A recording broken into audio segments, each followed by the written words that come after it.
Good morning. Welcome back from a sunny Stockholm.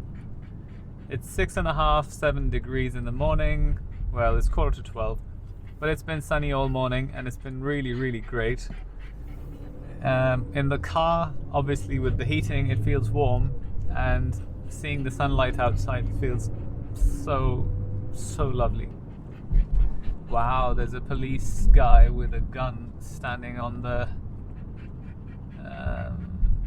bridge to capture speeding cars. Gosh, they have this old-fashioned way of catching people speeding. Yep, they're catching one guy already. In England and Scotland and, well, United Kingdom, you have to have the cameras painted yellow, reflective yellow, so they can be seen at night and during the day before you're approaching them. So when they take a picture, you can see the camera and you know that your picture is being taken, rather than a policeman standing somewhere with a speed gun. He's now pulling up the guy he was chasing. He's flashing behind him. I wish I had another camera attached to the front so I could show you. But that was quite interesting how after the bridge on the hard shoulder there were 4 police cars lined up to chase people who were speeding. Sweden, you're very naughty. But for some reason the sat nav on my car, which automatically picks up the speed limit, tells me it's 110 here, but it's actually 80. So if someone is just following the sat nav, they would probably get pulled over and fined. And I have the latest updates, but there are no signs anywhere telling me the speed limit, because it has one of those cameras fitted up here that reads the street signs for speed and everything else, and then, well, tells the car and the driver to slow down. So if it's on cruise control, it will automatically slow down, otherwise you have to do it manually.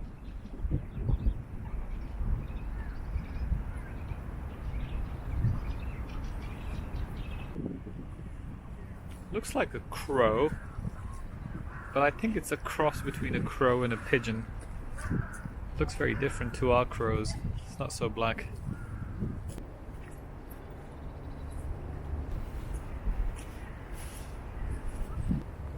Stockholm, I think, generally is much quieter and peaceful compared to London.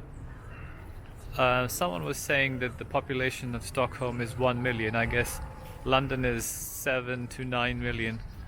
So makes a big difference. But also, I think their houses are very well insulated and triple glazed, so you don't hear any noise from the outside, which is pretty awesome. I guess if you go into a park in central London, it's quite peaceful too.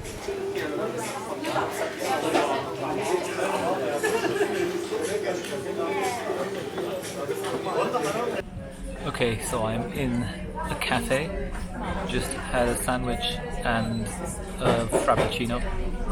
Whenever you're in Sweden or anywhere in Scandinavia where you have Espresso House, you should always come to Espresso House rather than Starbucks or one of the other chains. The quality is so much better, and the ambience and the atmosphere, everything is really great. The life of a dog owner.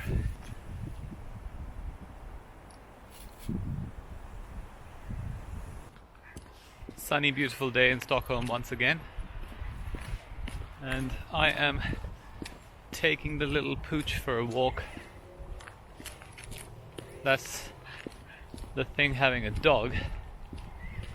You can't just have your own life, you have to have a life that accommodates his plans as well. So as soon as it's a sunny, dry day, I try to find some time to take him for a walk. Having a small dog is easier because you don't have to walk them as much. I love huskies, but I think if I had a husky, I would just be running and trying to make them walk all the time. My 2020 resolution has happened in February. After spending a couple of weeks in Stockholm, I've realized that all the cities around Europe that I was looking at, I didn't include Stockholm in it because I thought it's really, really far from the rest of Europe, and because I like traveling and driving around Europe, it would be harder to get to places, and I didn't consider it. Plus, central Stockholm is very busy and you have to live in an apartment, as in a flat. So I thought, I don't really want to live in an apartment. But this time, I'm here in this little village, town, which is close to Stockholm, and it has houses. Even a small house would do me. So actually, a small house would be better. In London, I have a very big house and it's a nightmare to clean and maintain and build and all that. So in an effort to simplify my life, I think it would be good to move somewhere here and have a smaller place.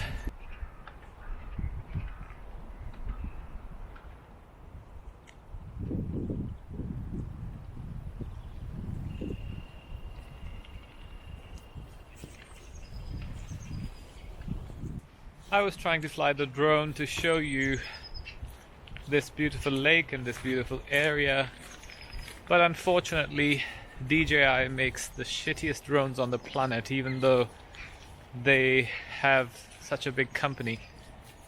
It's like every single time when I find the right location and I want to fly the drone, it either won't find the GPS location, or it will say the battery is critically low even though it's charged, or it will say the battery is too cold.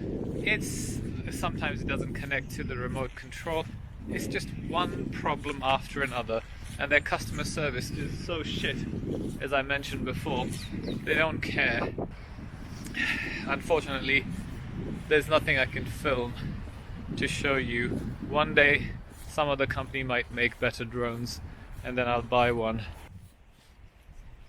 Walking back to the house through this little tiny set of trees, and we don't have woodpeckers in the UK. It's really nice to walk through this place and hear woodpeckers pecking away.